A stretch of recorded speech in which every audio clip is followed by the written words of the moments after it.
আসসালামু আলাইকুম সুপ্রিয় দর্শক শ্রোতা, ইনসাইটস উইথ ওয়ালিদ চ্যানেলে আপনাদেরকে স্বাগতম। যে যেখান থেকে আমাদের এই ভিডিওটি দেখছেন তাদের সকলকে অনেক অনেক শুভেচ্ছা।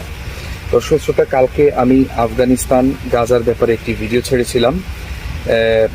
আফগানিস্তানের বিষয়ে বিশেষ করে আমি বলেছিলাম যে তুরস্ক এবং কাতারের মধ্যস্থতায় আফগান এবং পাকিস্তান উভয় রাষ্ট্রের মধ্যে একটি যুদ্ধবিরতি চুক্তির ঘোষণা হয়েছে এবং এর সাথে এটিও বলেছিলাম যে একটি টাস্ক ফোর্স, একটি গোয়েন্দা টাস্ক ফোর্স নির্মাণ করা হচ্ছে, যেটি আসলে এই পাকিস্তানের ভেতরে আফগানিস্তানের ভূখণ্ডকে ব্যবহার করে যে নাশকতামূলক কর্মকাণ্ডগুলো পরিচালিত হয় সেগুলোর উপরে নজরদারিতা এবং সেগুলোকে ঘটনা ঘটার আগেই যাতে সংশ্লিষ্ট যে গোষ্ঠী বা তৎপরতা রয়েছে সেগুলো প্রতিহত করা যায় এই ব্যাপারে কর্মকাণ্ড পরিচালনা করবেন। দর্শক শ্রোতা, এই মাত্র খবর পেলাম যে আগামী শনিবার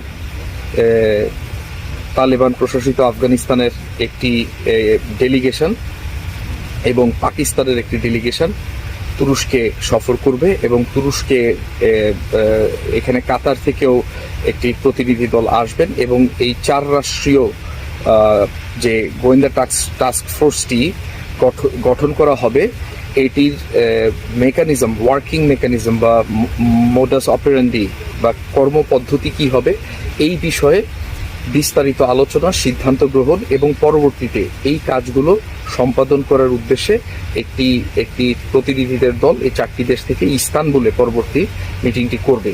এখানে গোয়েন্দা তথ্য একে অপরের সাথে শেয়ার, নাশকতামূলক ঘটনা রোধ করার ক্ষেত্রে এই ধরনের ঘটনাগুলো হওয়ার আগে, যেমন ধরুন একটি বোমা বিস্ফোরণ হওয়ার আগেই এটি কারা কারা করছে, কারা মদত দিচ্ছে, কেন মদত দিচ্ছে, কোন কোন দেশের গোয়েন্দা সংস্থা এর সাথে সংশ্লিষ্ট, এই বিষয়ে আগে থেকেই তৎপরতা নেওয়া এবং এটি ঘটনা ঘটার আগেই এটিকে প্রতিহত করা, এটি একটি অত্যন্ত গুরুত্বপূর্ণ কৌশল এই ধরনের ঘটনাতে, যেটি আমরা দেখেছি 2014, 15, 16 সালে তুরস্কে প্রায় প্রতি মাসেই কোনো না কোনো বিস্ফোরণ বা সন্ত্রাসী হামলা হতো।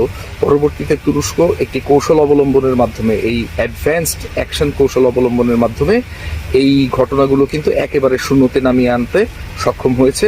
তুরস্ক সেই কৌশলই কি আফগানিস্তান এবং পাকিস্তানের শান্তি রক্ষার ক্ষেত্রে অবলম্বন করবে কিনা এই বিষয়ে জানার জন্য আমার চ্যানেলটিতে চোখ রাখুন, ইনসাইটস উইথ ওয়ালিদ। আমি আমার আগের ভিডিওটি ডেসক্রিপশনে শেয়ার করছি। যে যেখান থেকে দেখছেন সবাই ভালো থাকবেন, আমার জন্য দোয়া করবেন। আসসালামু আলাইকুম।